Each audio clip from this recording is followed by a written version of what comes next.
ফেনী শহরের দাউদপুর ব্রিজের পাশেই ইতিহাসের সাক্ষী হয়ে দাঁড়িয়ে আছে ৪০০ বছরের পুরনো বট কড়ই গাছ।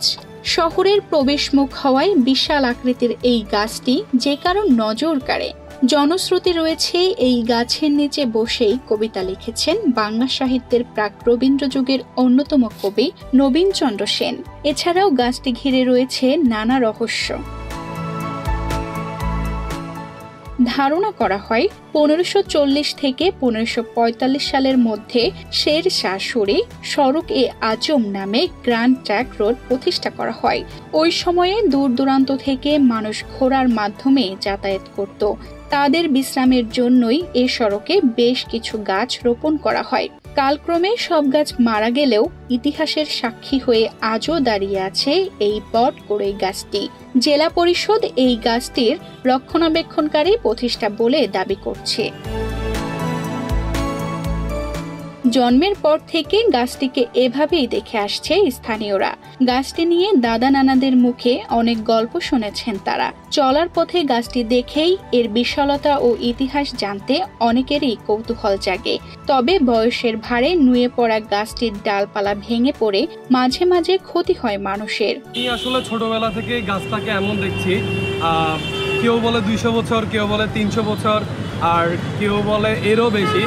কিন্তু গাছটা আসলে ঋতুভেদে এটার রূপ এক এক রকম, কিন্তু আসলে অনেক বছর হয়ে যাওয়ার কারণে এটা এখন সৌন্দর্য হচ্ছে অনেক ঝুঁকির কারণ হয়ে যাচ্ছে। কারণ এটা ঢালপালাগুলো শুকিয়ে যাওয়ার কারণে গত ২-৪ বছর আগেও গাছের ঢাল ভেঙে কিছু দোকান ক্ষয়ক্ষতিগ্রস্ত হচ্ছে।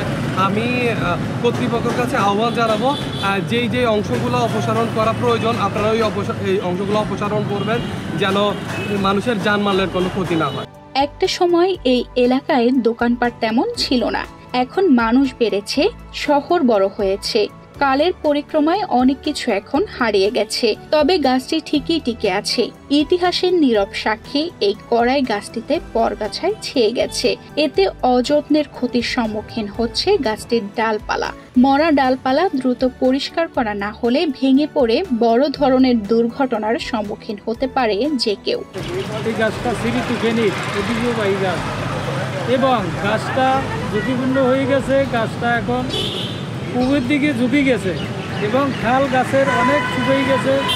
অনেক দোকানদারগুলো গিয়ে রিক্সের ব্যাপার এবং মানুষজন চলাফেরা করে। গাছ হয়তো খাল ভাঙিয়ে পড়লে দোকানদারের ক্ষতি হয়ে যাবে। গাছটার দিকে আপনারা খেয়াল নেন। মানুষের অক্সিজেন সরবরাহ ও বিভিন্ন ধরনের পাখির বাসস্থান এই গাছটি জেলার ঐতিহ্য বহন করছে।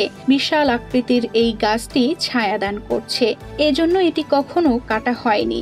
এই গাছের কারণে কারো অসুবিধা হচ্ছে না, বরং শহরের সৌন্দর্য বৃদ্ধি পেয়েছে। প্রতি সন্ধ্যায় এই গাছে হরেক রকম পাখির কলরবে মুখর হয়ে ওঠে পুরো এলাকা। গাছটি রক্ষায় এর আশেপাশের সৌন্দর্য বর্ধন ও পরিচর্যা করা হলে ক্ষতি থেকে রক্ষা পাবে বলে মনে করেন স্থানীয়রা। তানজিদা রহমান, ইনায়া, বাংলাদেশ প্রতিদিন।